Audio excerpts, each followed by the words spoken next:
Encore.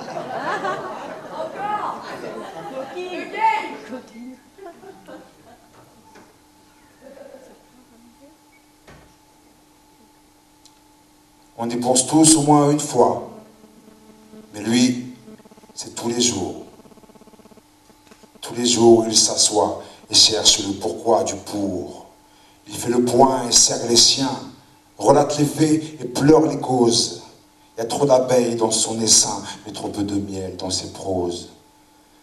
Il n'a pas eu le choix de sa naissance. Par contre, il a celui de sa mort. Mais quelle coïncidence de naître malade pendant que tous les médecins meurent.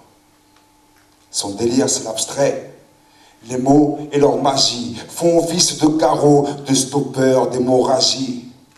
Il poétise ses blessures, il est poli avec sa mémoire, il la préserve de l'usure, il la remplit d'azur illusoire. Petit bonhomme a mal à la vie, beaucoup de mal à l'avouer, mais se libère et chante dans une laverie pour clochard défroqué, car lucide du mal qui le ronge, il étouffe.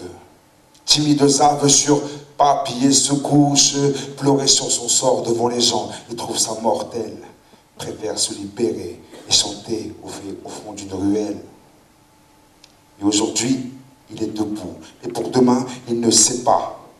Une excuse risque de passer, mais d'effacer ses pas. Il pense à ses proches, ceux à qui il ne fait que mentir, car délicates sont les phrases telles que « Maman, je veux mourir ». Je crois qu'il fait ce qu'il peut. Il cache sa maladie sournoise, entretient des sourires douteux, ça fera déjà ça en moins sur l'ardoise.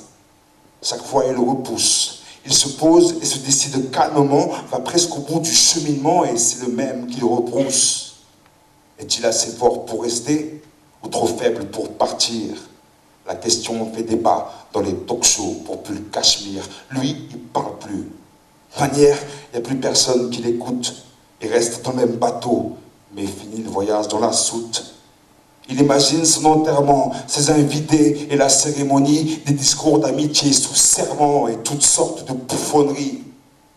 La vie l'a mal habillé, il rêve d'un costard et porter des guenilles. C'est comme dire à l'âme d'un papillon, tu resteras toujours chenille. Souvent, il regarde le travers de sa vie, enfin de ce qu'il en connaît. Il ne se reconnaît pas dans le petit qui pleurait pour un poney.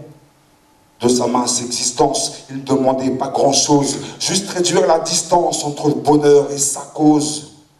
Il dit que l'avenir ne l'a pas regardé en face, paraît qu'il titubait et que son temps il le tuait toute la nuit dans le café d'en face. Délaissé par la solitude même, il repense à son décès, vieux réflexe que l'habitude traîne. Et il sortait des cyprès, l'a dissipé, il se pressait vers le précipice. Le citron est pressé, maintenant il attend que la presse se précipite. Un suicide haut de gamme, en public et officiel. La peur de mourir seul qui nourrit le vice du tireur de ficelle. Il estime avoir perdu son temps, plutôt d'en avoir usé. Vivre jusqu'à plus de 100 ans, fait entrer l'accusé. Beaucoup rient devant ce clown, mais d'autres peuvent être ébahis. Mais ce soir, le rideau se ferme, le petit bonhomme s'évanouit.